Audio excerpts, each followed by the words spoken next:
This is the first step for tying on with the magnetic cable ties.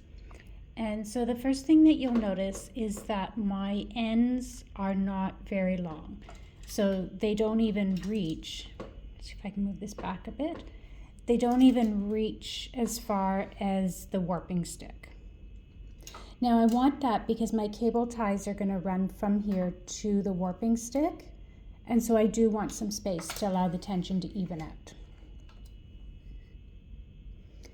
So what I'm doing is I'm going to take small bundles, so about an inch worth at a time, and I'm just going to tie a knot at the bottom. Just a regular, ordinary knot.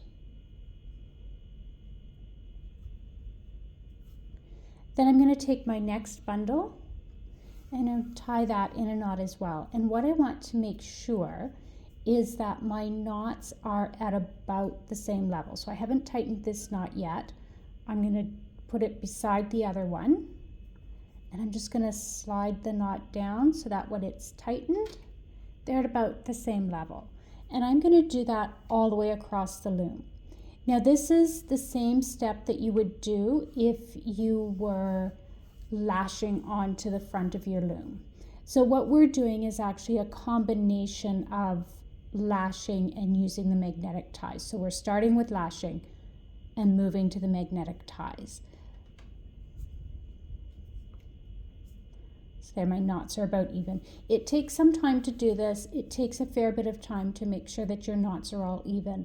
But what's going to happen, or the reason why I think this is worth the extra time, is when we weave with non-stretchy fibers like cotton or hemp or silk, any of those fibers, they can be quite, they don't have stretch in them.